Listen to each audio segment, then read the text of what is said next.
meeting. We seem to have We were a lot having of a good time, meetings. Mr. Chairman. A lot of meetings these days. But we were having a good time, Mr. Chairman. You ruined Well, it by showing up. We were sorry to ruin unleashed the- and digging a hole for ourselves. All right. So good morning. It's Thursday, February 18th. It's 9:03 a.m. and this is a meeting of the Senate Natural Resources and Energy Committee. We are doubling back to, so we have council with us this morning. And that is to check in. I know that because we've been working in outline form, shaping up, taking testimony and shaping up our ideas. And I wanted to spend some time talking to our legal team that's going to translate our conversation in English into a bill form and start to understand what we have and what you need to know to start so that we can become more clear and definite and start to lay out the bones of the bill. So knowing that then we'll have a committee bill and we'll make further changes in there, but at least to have get a little more formal and go from outlines, Word document outlines to having a draft bill to edit as a group. So maybe what would be helpful is for me to pull up that draft outline. Well, so let me pause and just ask Mr. Martland and Ms. Chakowski if they have some thoughts on that process that I just talked about. Good morning, everyone. Luke Marland, Director of Legislative Counsel, and I'm joined today by my colleague, Ellen Chakowski. And this would be a bill that I would normally handle because it's my subject area. And I will handle it until I go on leave, but then Ellen will be nice enough to carry it forward after that point. At this point, Mr. Chair, we do not have a bill. We've received no specifics about what you wish to put in that bill. So there is no bill at this point. We're glad to work on it. We have been trying to listen in as best we can to some of the testimony.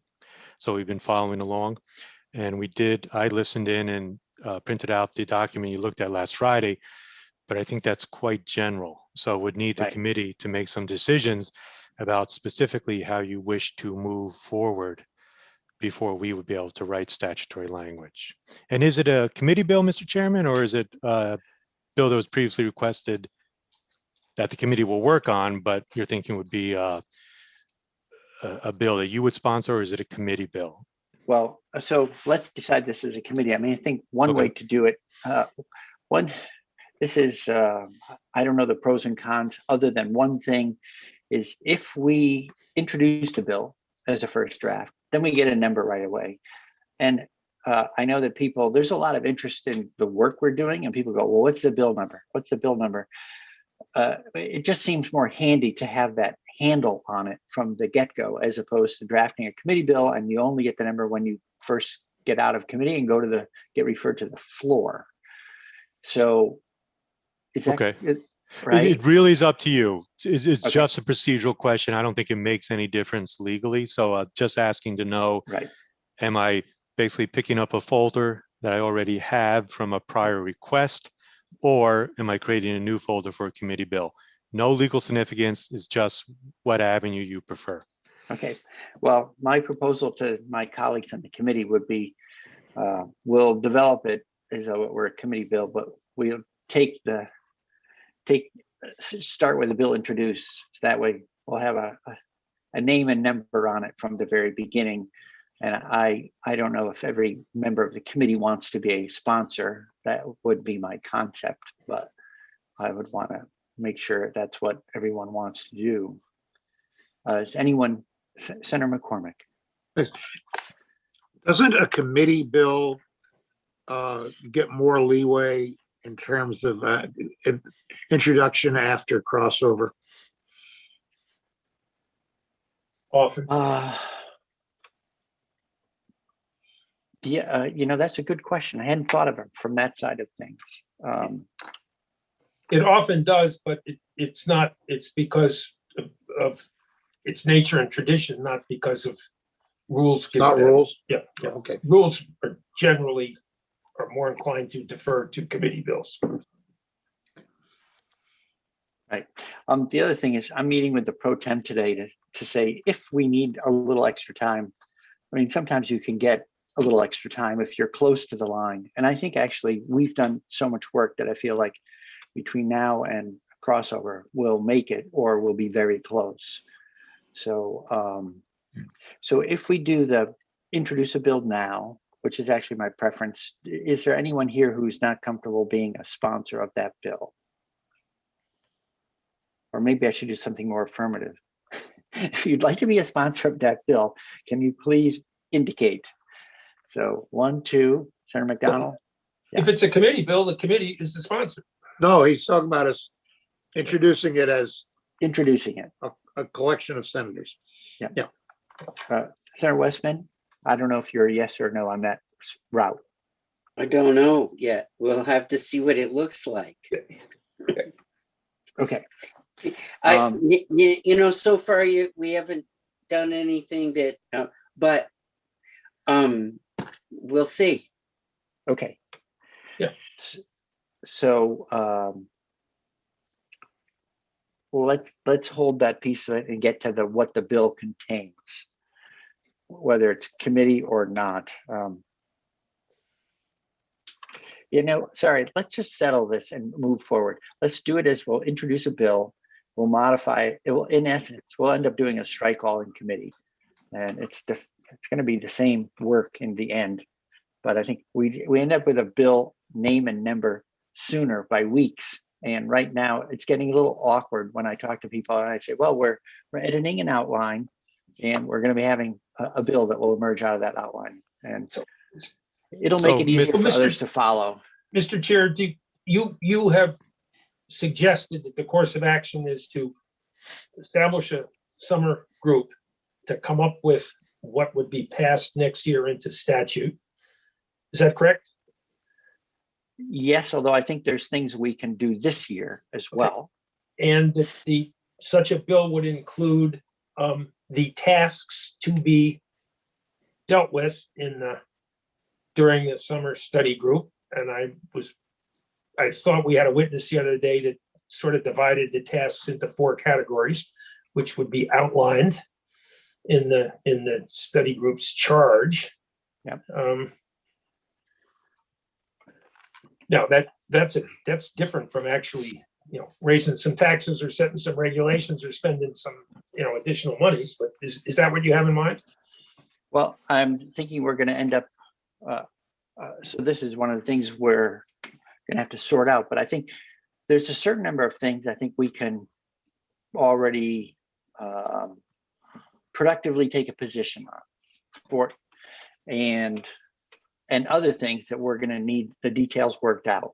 So, I would like to get as much done as we can without deferring too much to a study group. Sure. But then I think there's other things where we'd be out driving our headlights to try to nail things down this year right now. So Tell us what you expect us to do, Mr. Chair. okay, so let's introduce a bill, a sponsored bill, and even if it's a brief version, get that into the committee room. We'll continue our work and we'll edit that bill to move it forward. The elements, so maybe the next place to go is for me to screen share and put that document we looked at together last week back up. And I need someone who does this work regularly to tell me how it is. So what's happened for me is I see all the people in the committee in a little strip on the side, and I see the document itself I'm sharing, but I don't see what you're seeing. So is there another mode I flip to? Maybe legislative counsel that does this all the time can tell me the answer to that one. Well, we can see the document now. Right. So What- we can see it, and I assume people watching online can see it. Did you want to adjust the little tiles with our images, or what did you want to change? What I can't see is what you're looking at. I'm looking at my original document, and I'm looking at you in a sidebar. So it would be helpful for me to be seeing what you're seeing. And I don't know what you do when you present a bill that allows you to see. I'm assuming you see the Maybe screen that Jude every can help participant. us. Yeah, it's always, the document has always popped up. I'm sorry, I can't answer. I can't see what you're seeing either. So I'm sorry, I can't help you. Jude? SMRE bill, Vermonters Enhanced Energy Savings. Next is the goal. The next is program design, and then it says current situation. That's what we're looking at. Okay, so we can do it. We did it this way last week and it still worked. So let's just continue.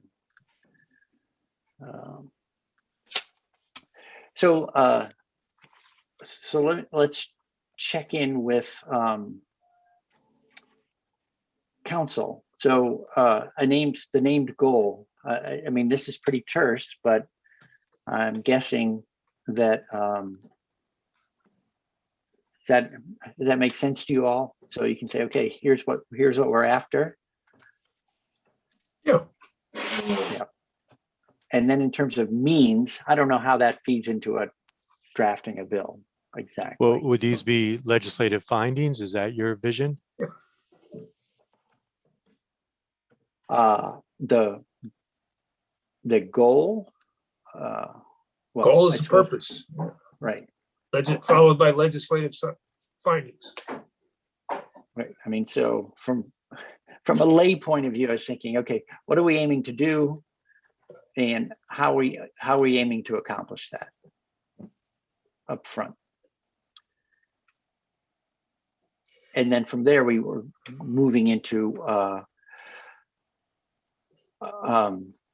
program design related stuff.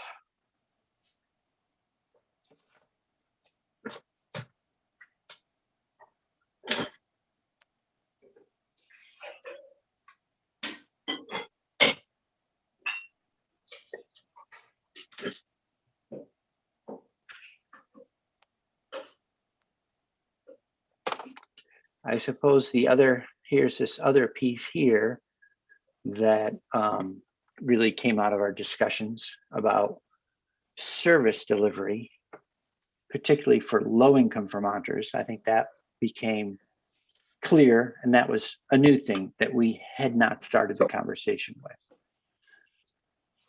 Well, yes, that has to be dealt with, and the advice we were given was you got to do an inventory of your own service area, and each area may have a delivery system that is tailored to those areas and the needs and perceptions of the people that live there.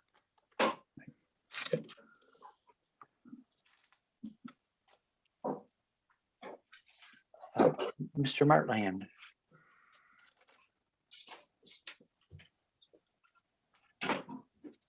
So the weatherizing 120,000 homes, that's very easy to put in statute. As you well know, there's already those kind of benchmarks. But the rest of it seems quite vague at this point. Right. So are you numbers. So the question I have for the committee is, what are your specific thoughts about how to achieve these goals? Is it a working group, a study committee that's looking at these things? And then of course, the language could be more open-ended. Or are you trying to put concrete things in codified law? If that's so, I think we need a little more specificity about what you're trying to accomplish and how you're trying to accomplish it. Sure. So the vagueness of my answer I'm about to deliver falls back on the fact that I think we've figured out some things where we know already we would like to step up and do more. For instance, working with the community action agencies, doing more work through the weatherization assistance program. And there's money pending in the governor's proposed recommended budget for the weatherization assistance program, right? On the other hand, we know that the money there is not enough for long-term change and at the scale that we want to grow the program to. So the slightly tricky thing I'm trying to say is that we have some ideas about stepping up our program right now. And then we also have questions about how we would build a bigger program for years to come. And the two biggest questions I think we wanted to address within that were sources of funding and I guess I call it the money management and performance oversight piece of things. And I think we've come to some tentative conclusions about that. For instance, that the different streams of revenue that would support this work, both at the low income and moderate income and income independent level programs, would all come through the PUC. And they would work in partnership with the department, just as they do now when they do the electrical energy efficiency program. Yes. So if we could just back up for a second for sources of funding, is the committee agreeing with the governor's recommend, or is the committee want to have in a bill additional or different sources of funding? So I think at this point, we haven't come to final answers on that. So I think that we realize there's actually about $35 million in play in total in the governor's recommends between SEMP, weatherization assistance, VHFA, and a low income renewable energy proposal. And I think we're interested in making the most of that money. I don't think, my sense is we are not going to end up allocating all those funds as the governor's proposing. That we'll probably cover all the same bases, but we might shift the balance between programs. And so for purposes of the bill that you want us to write, what are we putting in the bill for sources of funding? It sounds like you're, at this point at least, not, for example, raising the fuel tax or not having additional sources. Are we repeating what the governor recommended, or are we changing that, or is it something different?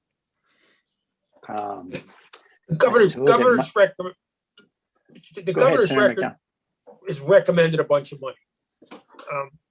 I frankly, in fairness to the governor, I don't know how he has decided, has suggested it be employed. Who would be the bank? What sort of things would be needed to be done first, second, and third in the efficient use of that money? Perhaps this summer study committee would help to answer those questions. I think this summer study committee cannot just be a mirror image of what the Global Warming Solutions Act has done, which is try to come up with the long-term solutions. I think Mr. Chair, are we trying to jumpstart the thinking so that we're not just theorizing by the end of the summer? Yeah, no. So I think yes. So we're not. The idea is to make progress this year and set us up to make more progress next year. But definitely not to hold off through us making decisions on everything through a study group. As a matter of fact, I think there's probably a few things that we talked about putting in the study group we might be able to pull out and initiate a proceeding now. For instance, just to make that more clear, we heard some really interesting information about, well, and the PUC recommended how we might revisit our fuel taxes, and they called it a thermal energy benefit charge. I would be tempted to call it something different, like just the thermal energy efficiency charge, because then it's like the electrical energy efficiency charge, and one day a transportation energy efficiency charge, so that everything is similar in the, but whatever, we could ask the PUC to help us weigh out those factors that would help us design the thermal energy efficiency charge, because we know that requires a proceeding. I think people have anticipated that we'll have that revenue stream at some point in the future, and because a proceeding takes a good portion of a year, why not get that piece started so that next year, when the legislature convenes and wants to put something in play, we actually have a thoroughly vetted proposal back from just how it would work from the department, the Public Utility Commission, and all the interested parties that participated in that work in the next 9 months. You know, so there is a concrete piece that we could set the rolling right now. But there were other things that were intriguing, but we didn't know how they would work. And this bill to the meter piece was one of them. That to me seems like precisely the kind of thing that a work group could learn more about and figure out how would you set it up so that utilities could draw on it. I think it actually just it may require, from our side of the street, just a statutory change to allow such tariffs to be written, or more assertively that tariffs like that shall be written. But Senator McCormick. Thanks, Mr. Chairman. I've been, if my timing is off on this, I apologize, but I've been keeping silent for some time, not wanting to jump in too soon. I think it's important to hold off on critiquing an idea until the idea has had time to ripen. But on the other hand, and I didn't want to jump in too soon and disrupt the discussion, but it's also a dirty trick to let a discussion go to conclusion and then suddenly raise a fundamental issue. I'm not sure how any of this relates to the Climate Council and their work, and I'm wondering if we're stepping into a domain that we've already established for somebody else. Or I'm not entirely clear on how this relates to the work of the Climate Council. And that is a pretty fundamental thing, and I apologize for bringing it up so late. But as I say, I didn't want to jump in too soon either. Yeah. No, and you had, in fairness to you, you had already brought this up before. I think we should all be clear on it. I'll answer for myself, and would invite everyone else here to answer for themselves. My sense is that there's, a lot of complexity to addressing climate change comprehensively. The legislature's part-time, and so wouldn't it be helpful to have, in essence, a full-time year-round group that will be looking comprehensively at climate change issues and then drafting a plan for tackling it. Once you get to that point, then there's a bit of a fork in the road. The legislature can respond to that plan by writing legislation informed by that plan.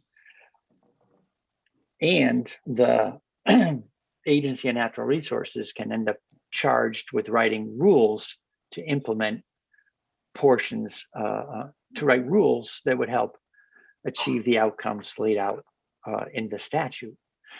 So there is a bit of a parallel process going on. but I think in the end, we're probably operating 1 to 2 years ahead of the council doing anything that changes real world practices. And so I would be loath to defer to the council and say, we'll wait for them to deliver a work product before we go ahead, especially in this area where we already have a long history of work, and I think a lot of knowledge in the committee. What, in the end, I'm guessing that what we establish may well be sort of validated by the council, and they say, well, you're actually covering a base that we believe has to be addressed. For instance, low-income weatherization, transportation needs, especially for low-income Vermonters. And we may take pressure off of by delivering before they've asked for it, some of the very solutions they're going to lay out in a plan. Well, I found the creation of the council a bit of a disappointment, because I think we already know enough that it's time to use the plumbing facility for its intended purposes or get off it. But however, we have chosen a particular course of action.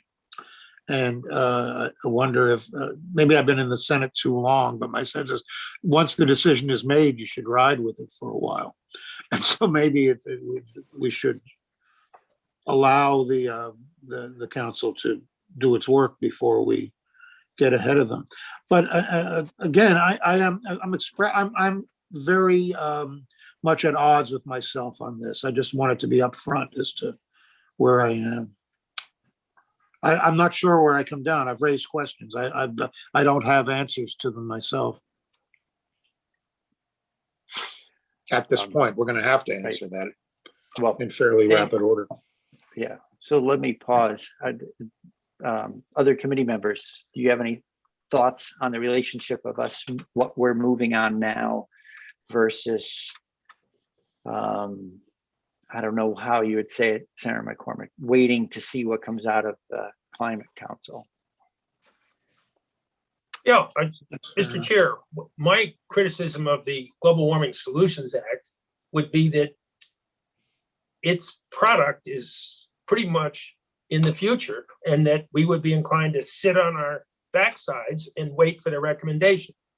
And in the report and the discussions of that act, it was said over and over again that while they're working, the legislature can and should be making changes and seeking the information to be able to implement what will eventually be given to us. And if we're simply duplicating the Global Warming Solutions Act, we're wasting our time, and we ought to be told that. If we are putting into place the inventories of, like Burlington did, as we learned yesterday, when they were asked by the Paul Sillo's group, if they would volunteer to be a pilot project to look at their own resources and needs and advantages and disadvantages. If we could get that into place for Vermont Electric Co-op to do the same thing, et cetera, if we can take a look at some of the advantages or disadvantages of having the group, the Housing and Conservation Trust Fund group be in the bank, or some other banks, that those are some of the things that we can take some testimony on, and speak to our colleagues who might be inclined, to say, well, we've done all we can do, we'll wait for the Global Warming Solutions Act. Yeah. The Global Warming Solutions Act is going to produce results, and it take longer to produce results than, I keep going back to World War II. You don't have this much time. So you can't duplicate. You have to do what can be done quickly in anticipation of the next thing. Otherwise, we would provide little helpful little use. Right. So I'm ringing the same bell here, Mr. Chair. Okay. Senator Campion, any thoughts on pushing along ourselves now versus in some way, I don't want to color this, but like waiting to see what the Global Warming Solutions Act Climate Council delivers for a work product? Two things I'd say. First of all, as the chair knew, hopefully he mentioned it, that I had a 9 o'clock and therefore was running late. So I apologize for that if I didn't get a chance to remind folks or tell folks. Secondly, I did not, so thank you for. Yeah. And then with regard to this, I think doing it now, this is pushing things now rather than waiting makes the most sense to me. And Senator Westman. So this is a little off the track of what you do. I think the most important statement in your document is the development and support of integrated systems of counseling and service delivery that target low-income and moderate-income Vermonters, treating participants with dignity and empowering them. What for me is we've got these different pieces. We've got weatherization, which goes at home heating in the thermal. We've got fragmented pieces of transportation. And then the third piece that we've got that is raised in the 35 million that the governor had is some sort of solar initiative that would allow people that can't put something on their roof or don't want to put something on their roof in as kind of a community piece. But all of those pieces are all being done in not any organized, coordinated fashion to get to a place. They're all kind of all over the place. So the role that I'm thinking that we need to play is how do we collectively get these things to happen for families where, quite frankly, if I'm low income, living in an apartment or I'm in a trailer out someplace, how do I know about weatherization over here? Maybe somebody to counsel me and help me think about a car over here, and and solar over here. How do we pull all of this together so there's counseling to help me think about it? There's the resources that are out there aren't all over the place. Mm-hmm. How do you expect somebody who's unsophisticated and working all the time to know where all of this stuff is? Right. And so the statement about developing support of an integrated system seems to me to be an important role that we should be playing, making sure that this happens that way. Is that helpful? Yes. I mean, I think that highlighted statement that you were citing was not on the table when we walked through the door back on January 6th. And yet, I think out of all the work we've done, that's been that continues to me to be sort of the touchstone of things, like the most important thing we've articulated, because it's the basis for doing all this work well. And the most promising place to do it, I've heard so far, is through our community action agencies. And it also seems like we've been the beneficiary of hearing that Capstone in particular, I don't know how they compare to their colleagues, will have other community action agencies in. We've invited them all in on Friday, tomorrow, to visit with this. It could be Capstone is no different than the rest of them, or maybe they're piloting things that the others have not gotten to Well, yet.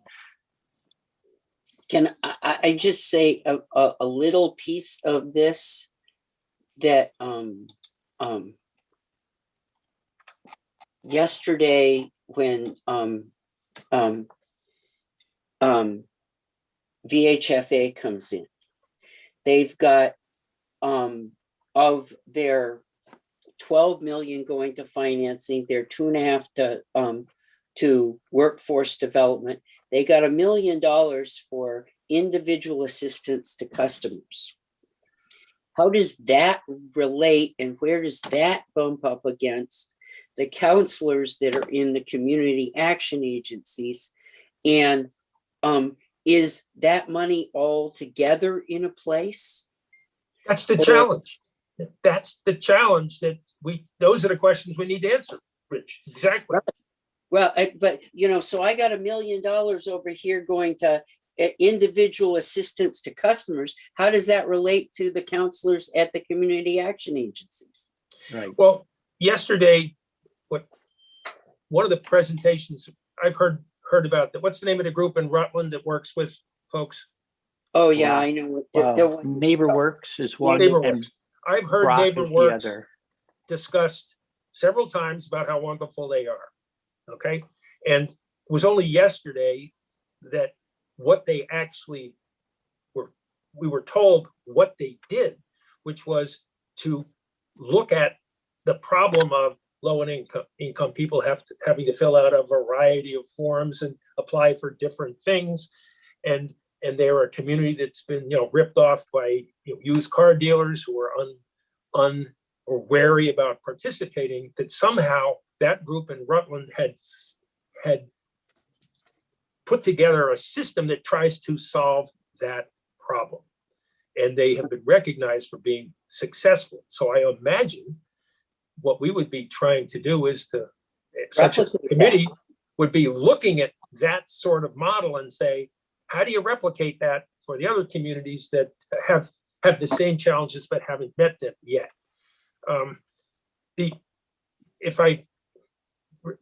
Senator West, if I could just continue.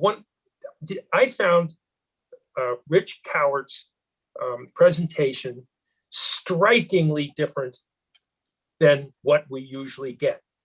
Yep. And what he works around the world to solve problems like that, and he did not offer us a solution. And I have to believe he didn't offer us a solution because he knows that when you offer people solutions, that the first thing they do is they start picking away at the different parts and pulling the scabs and asking all sorts of arbitrary questions. And the whole discussion stops. And I believe Rich Cowart spoke to us and said, you guys, members, you senators, go home and stew on this question and stew on it and begin to, as senators, as a committee, ask the questions that need to be answered so you can come up with solutions. And if we do establish a committee this summer to look at what they actually did in Rutland that got the result that everybody feels comfortable with, if we look at the way Burlington inventoried its own needs, which are completely different than Washington Electric co-ops, how do we get Washington Electric co-ops to examine their own community in the same thoughtful way so it can begin to answer its questions? How can we begin to get ourselves and our colleagues to know what has to be asked, because we all fear someone who's going to drop an organizational system on us that we're supposed to snap our fingers and take up. So that's, I've once again spoken longer than I ought to, but you, Senator Westman, are asking the questions that need to be answered before we come up with solutions. Right. Yeah, I mean, I think another way we've talked about this, it was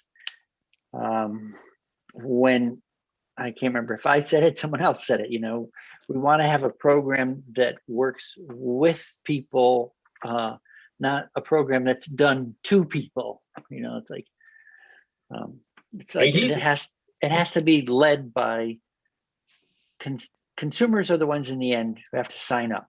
So if we don't have them saying yes, then who cares what we've designed? We need a program that attracts people and gets them to say yes. And getting people to a place where they can see the value of saying yes. I think Senator McDonald comes back to like the email you sent me, where so much of it is understanding the consumer's needs, perceptions, et cetera. So they say, well, this sounds like a good program for me. And then they sign up. So. Well, I have to say, because I'm not opposed to the weatherization pieces and think it very important that we put the money towards weatherization. But when the Secretary of A&R comes into appropriations to present her budget, and I asked the question because Jared Duvall's last page on his report says volumes to me, that 50%, 56% of all of the emissions out of a household are from their transportation, and 34% come out of their thermal. I said to the secretary, why did you choose to put the bulk of your one-time money that you have this year into that area? And her first remark out was, because there are structures in place to put the money to do the work. And that to me is I think at this time, at this point, and it's a legitimate totally answer, but that to me says there's gaping holes in what we're trying, where we need to be to help families that need help to get them to a better place. Because this is this is about helping them economically and helping them with their emissions at the same time. And if the only thing we've got structures for is thermal, well, of course they're going to get all the money, but that doesn't mean that we're addressing what their overall needs really are. Mr. Chair, Yes, sir. Please go ahead. What Senator Westman is saying is consistent with the difference between thermal and transportation. That anything you do in thermal today has a benefit tomorrow for the majority of Vermonters that are below the median income.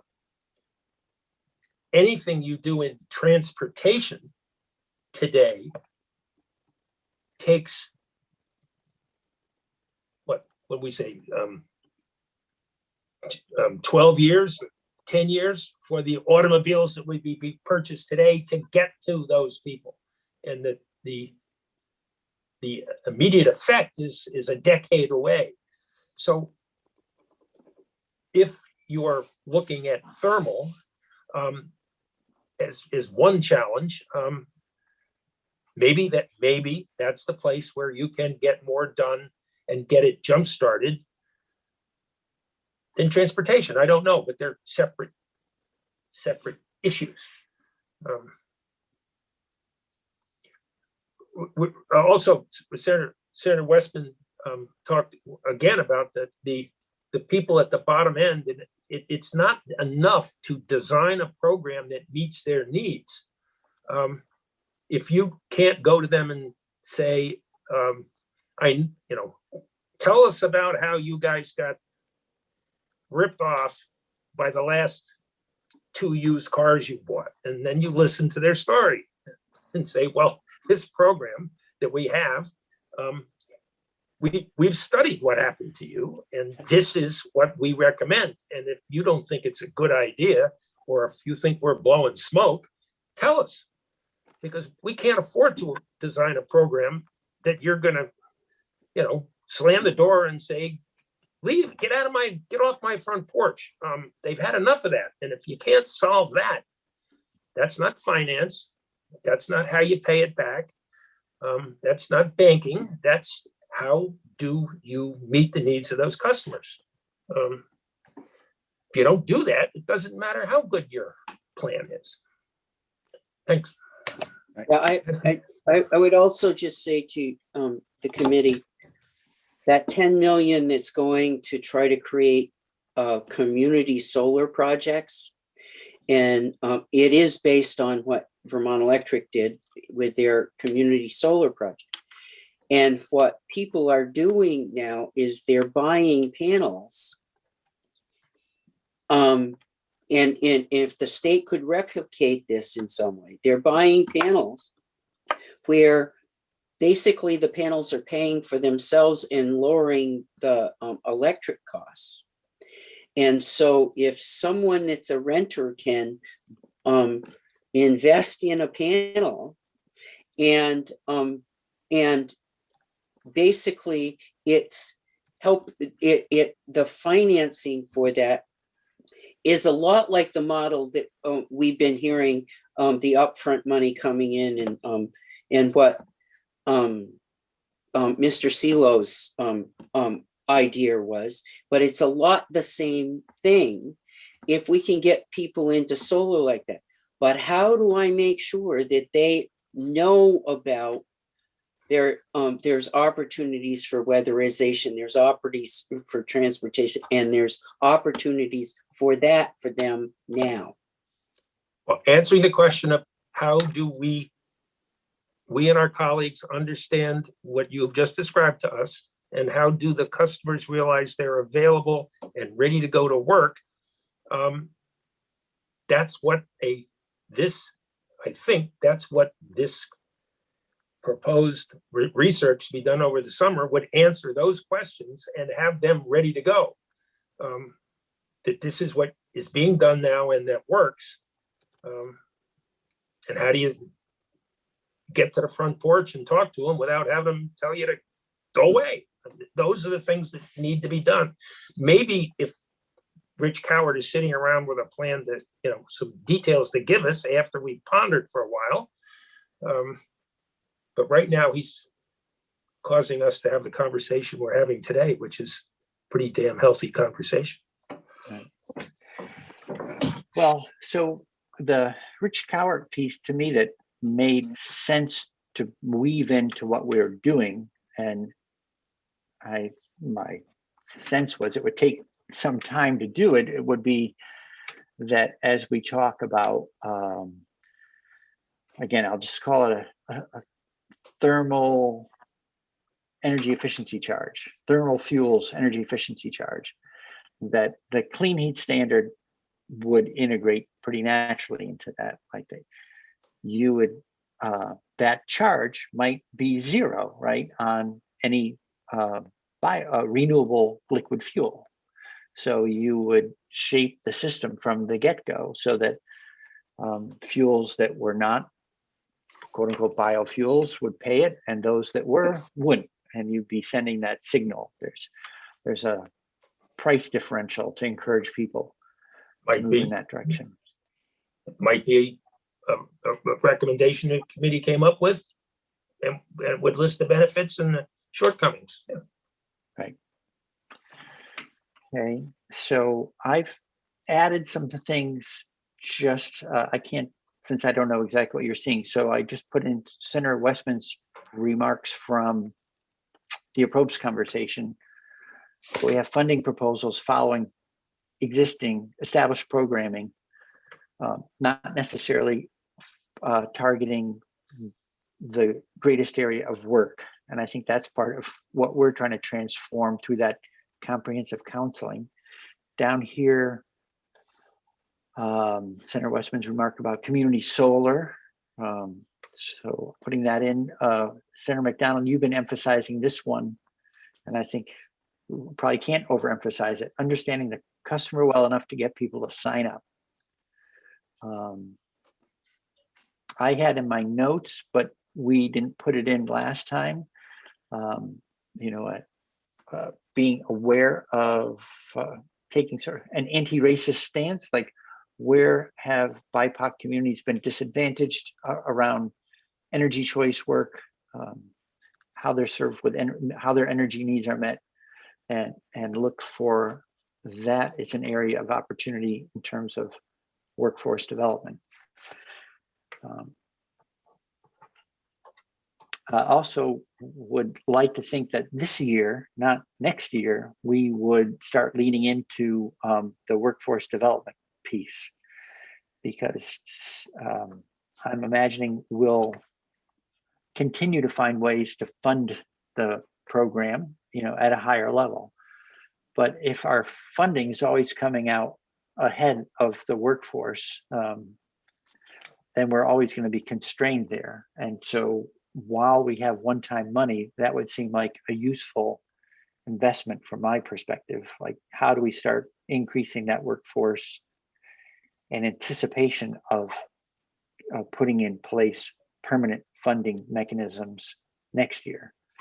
And some of the money we've received this year is actually split over 2 years. So we have a bit of a bridge. Now we have to build the other half of the bridge or something like that. So there's one other thing that I'd like to, through all of this, and this is because I'm new on this committee, what has been highlighted to me is the cross between the lines of carbon reduction and more efficient energy use to help the economics of a family. So when you reduce their energy use, you at the same time are reducing their carbon. And through many of the agencies in many of the places in state government, and through many of our organizations, we talk about the economics in isolation of carbon reduction. So for example, OEO talks about helping the economic foundation of a family, and they don't talk about carbon reduction. And I think we heard from the testimony from the CAP agencies that somehow we need to charge OEO as the umbrella organization with how can you incorporate in your goals not only helping the family economically, but talking about carbon use at the same time. And we quite, when we're talking about the weatherization of everything, we're talking about numbers of homes and the economic health of the family. That discussion needs to include at the same time carbon reduction. Okay. How, I think, if I've got a CAP agency asking the OEO redo their goals to incorporate carbon, I'd like to charge them with that. Right.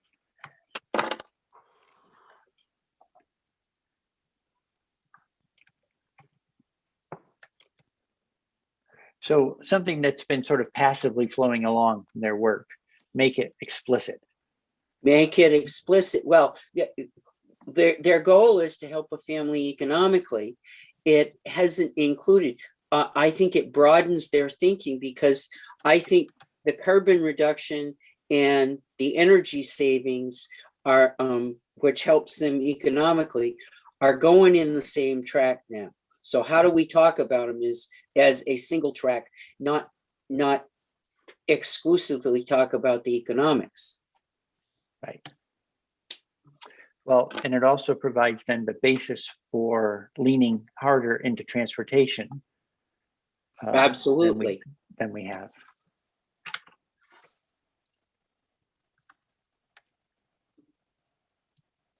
Mr. Chair, Yes, ma'am. Sir.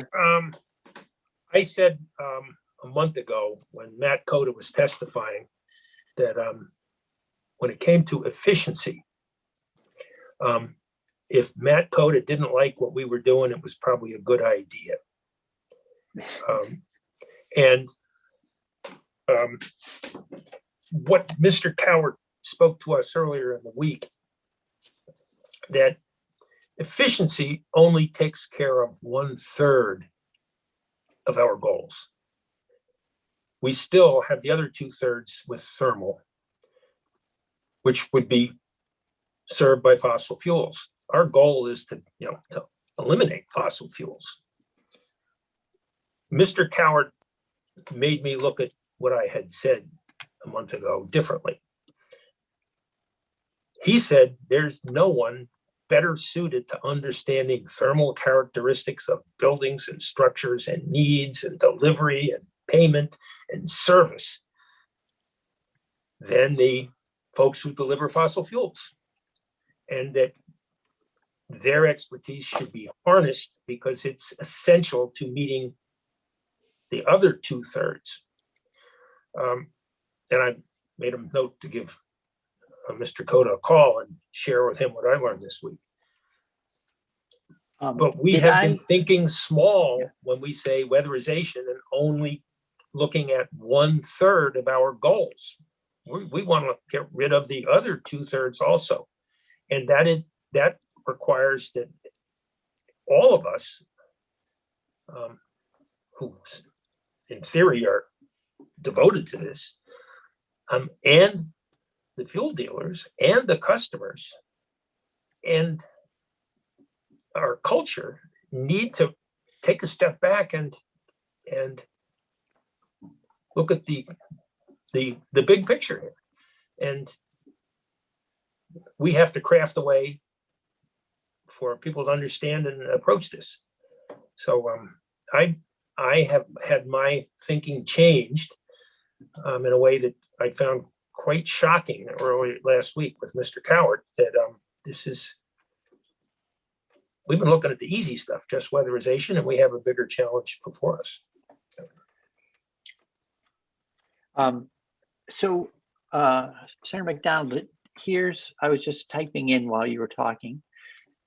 Did I capture that correctly? You were. Can you see what I just highlighted there? Howard Warren. You make that a little larger? Sure. That better? Great, thank you. I just want to make sure I have the math right. What we may have learned, but it's kind of code like a statement if the general public were going to look at it. Yeah. Right. But I mean, okay, so I'll elaborate, but did I get the numbers right? That's what I want to make sure our math is right as we keep working.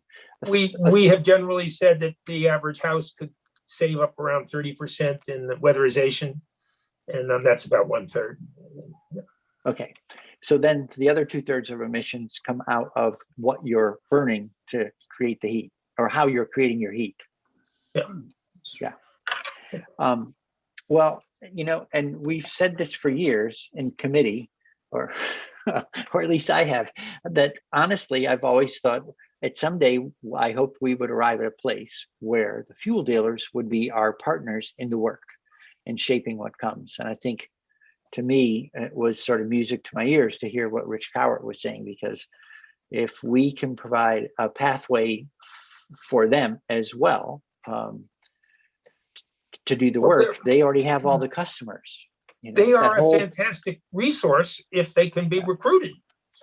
Right. And they probably see the handwriting on the wall.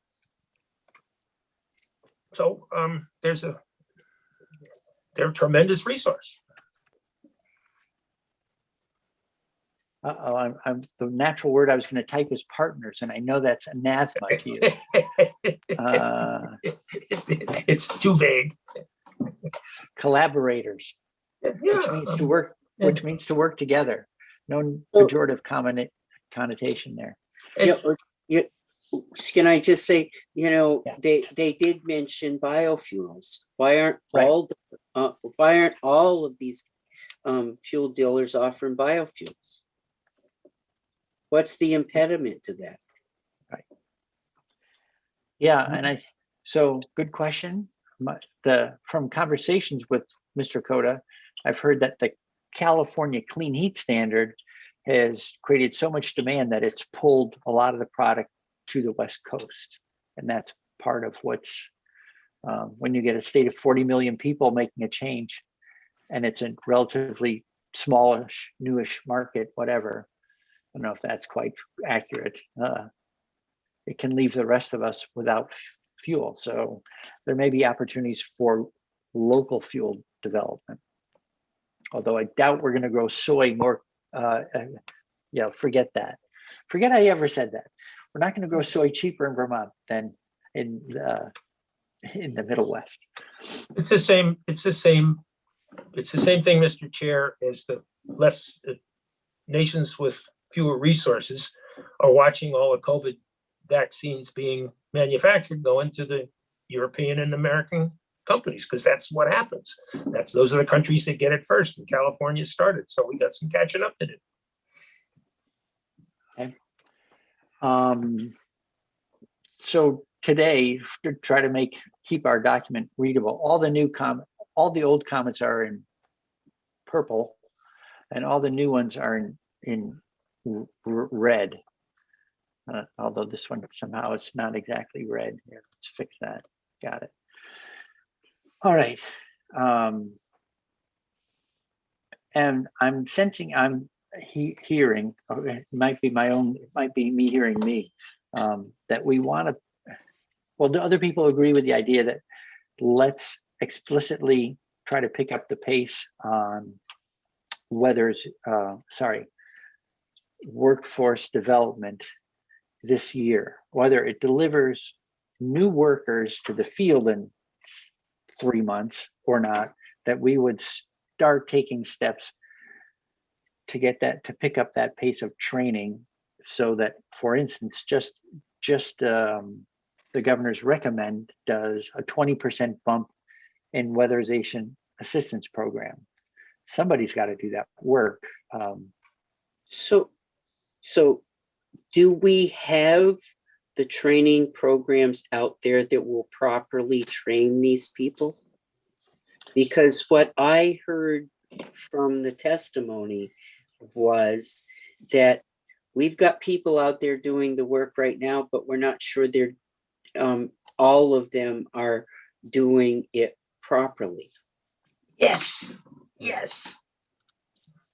that was the whole moisture management thing, especially. Yeah, I came out of that knowing that Senator McCormick was not going to do my roof.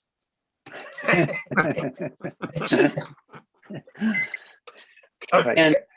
so I think we have to pick up the pace of training these people, but I want to make sure that if I'm going to pick up the pace and train these people, that I'm doing, I don't want to just run in and spend money and then look back and go, oh, no, this is not what I wanted. Mr. Chair, Mr. Yes. Senator Westman is right on, and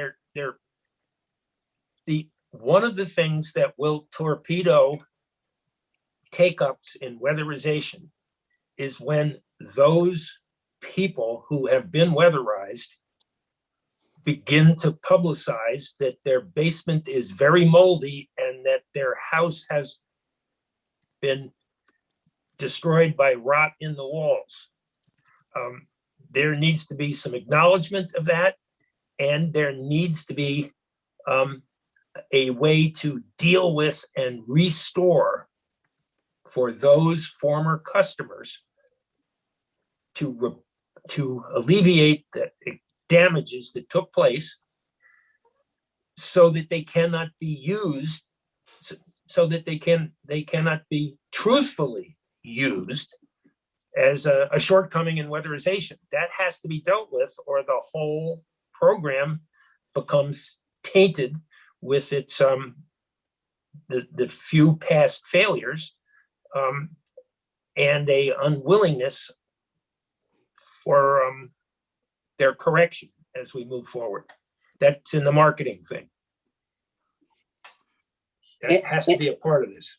And I did hear it right, that the people that are doing the training right, Jim, whatever his name was, and it's very limited what there are for programs out there right now.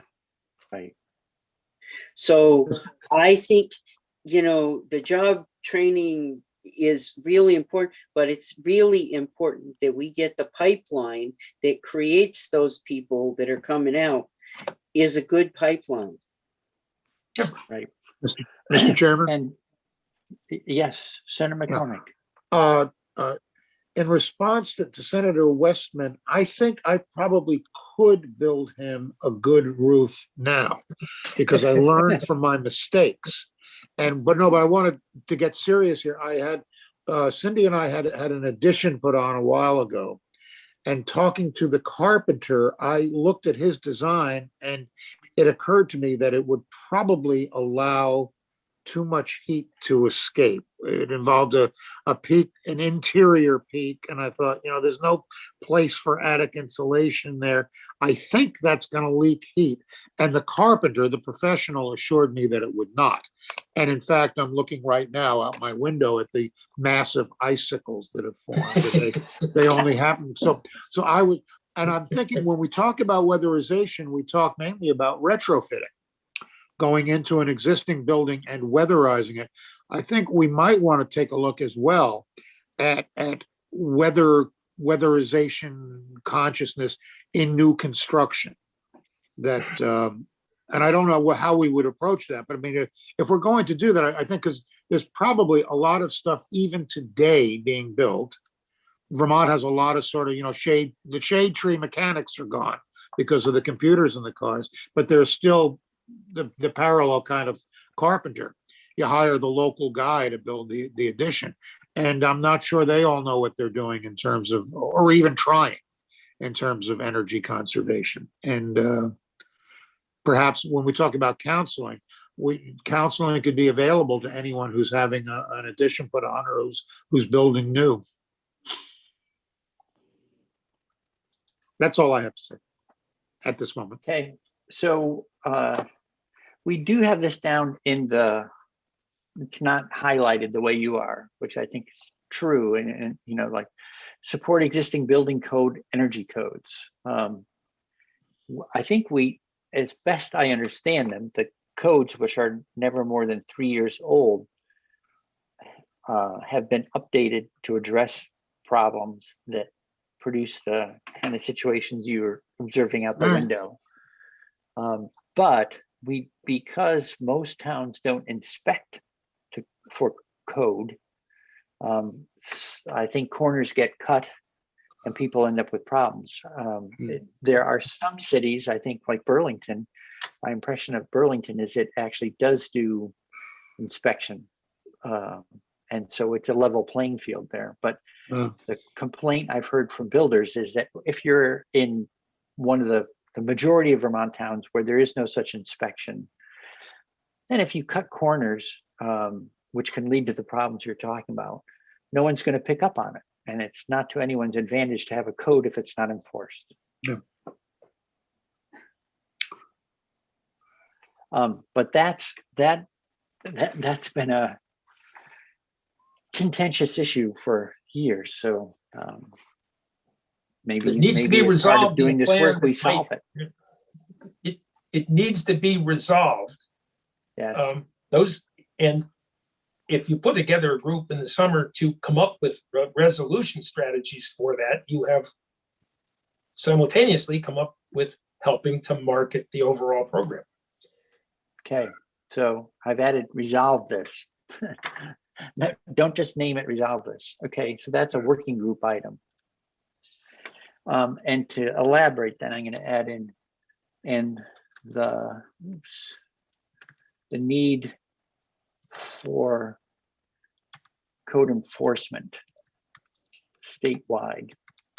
Otherwise, it doesn't really make much difference that we have a code that's unenforced. Besides enforcement, I think it's just also just getting the information. I guess, I mean, the information is there and it's available, but encouraging just the people, including the customer, not just the carpenter, not just the home builder, but the customer, be informed, have access to information as to how the construction ought to be done in the first place. I had an argument with our contractor. He was the contractor, he was the expert, I was the customer and the amateur. There's very little satisfaction in having been proven right because the damage is done, you know.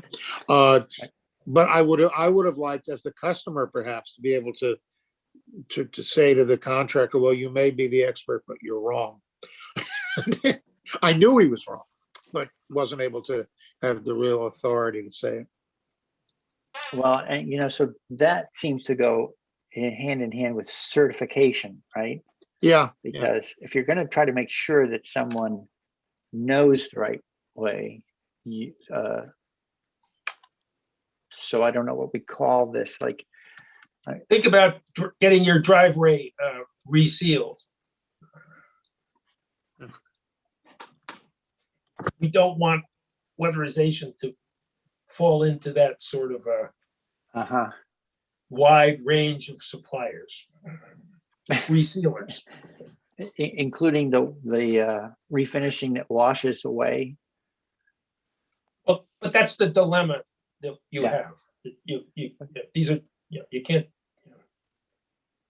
Okay, so I added what Guy Payne and Jim Bradley were referring to. I think, you know, like building science. I don't know the proper term, but I think there's a building performance or building performance BPI certification you can get.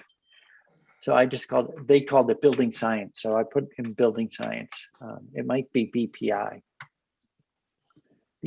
or other. Okay, great. Program elements. So funding, workforce, and that workforce training should be professional.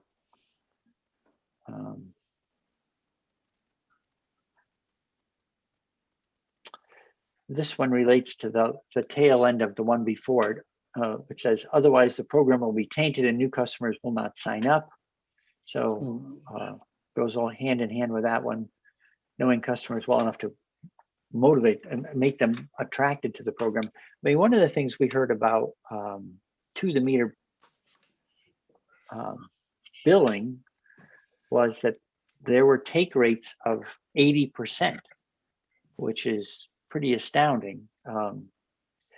So next week we're going to hear, there's two things. So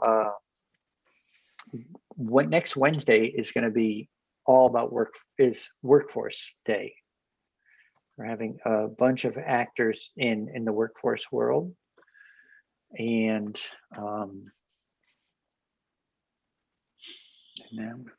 that was one piece.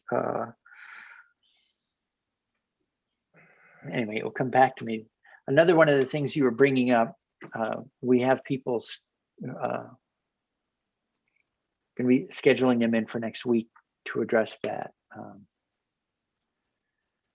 sorry, we have so many things going here. I'm forgetting what the other one was at the moment, but and on the workforce piece, that includes an invitation to Mr. Coda.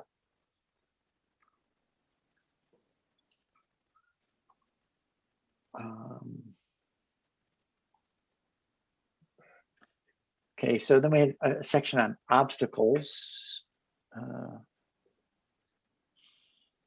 think we've talked about this one.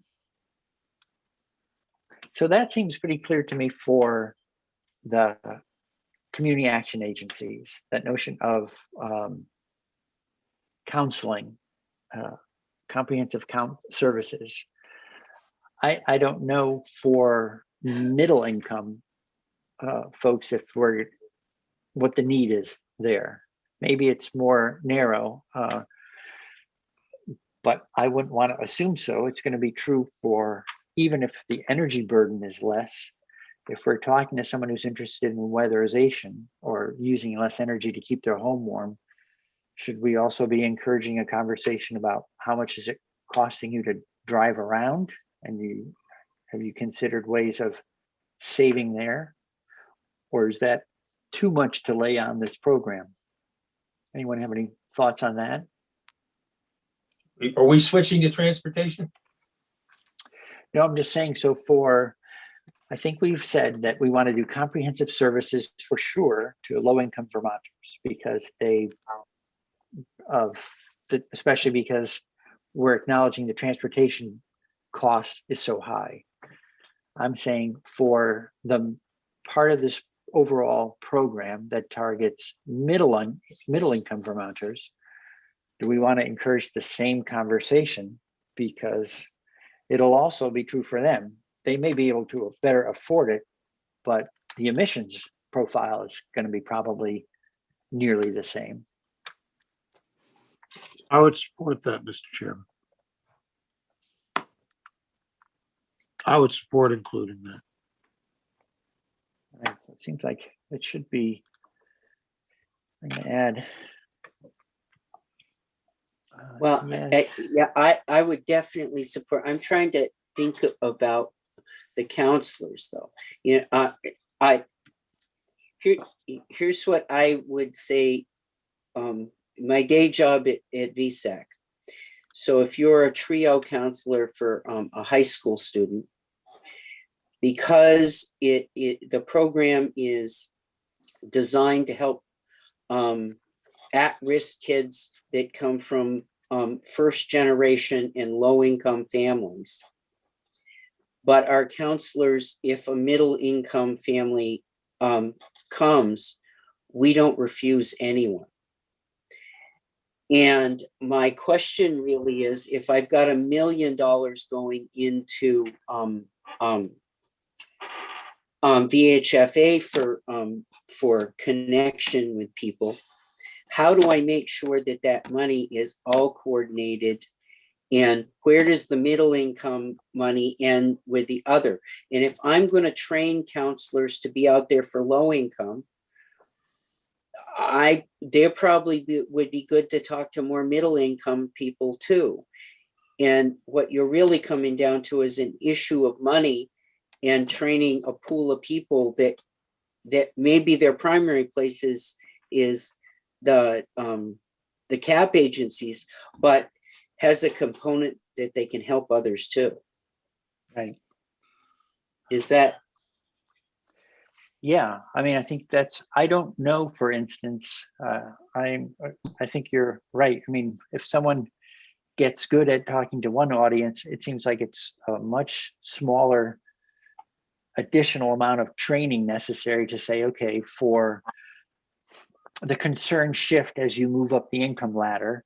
So you just need to learn some more information about dealing with a different pool of customers, but so much of the other skill set would carry over in terms of how to meet with people, talking about sensitive subjects like their money, their spending, what are you investing in? Mr. Chairman, at least I'm sorry. Programs. Okay. Right. And it'd be interesting if for instance, I know that Efficiency Vermont does some of this, but I have no idea how deep the kitchen table conversations are for them. So I'm going to add that one down here under things to learn more about. I'm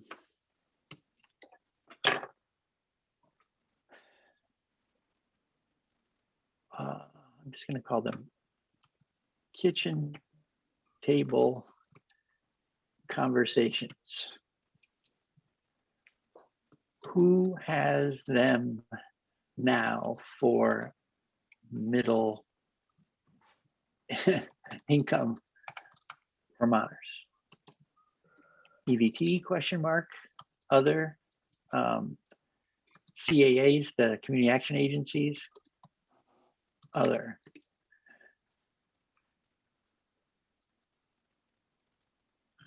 Mr. Chairman, we have a Yes, sir. joint assembly in 8 minutes. Okay. Can I, this conversation has made me think of two tasks we might be able to send to the PUC now, even though the working group is going to be looking into them. And that might be, so if we're going to be funding this, well, I'm not working on it, if. One of the ways we're talking about funding this is having, just as we've done an electrical energy efficiency charge, that there would be a similar thing that would help fund the work in thermal and in transportation. And maybe one of the, even though the working group is going to be looking at how that could be deployed, there's enough complexity to what you would actually do if you said yes, that I'm thinking it would be useful to ask the PUC to say, how would you design the thing? If we say yes by next January, rather than kick off a year-long process that follows, it would seem like we'd be in much better shape if they had, we'll ask them, assume we're going to say yes, how would you design it and implement it?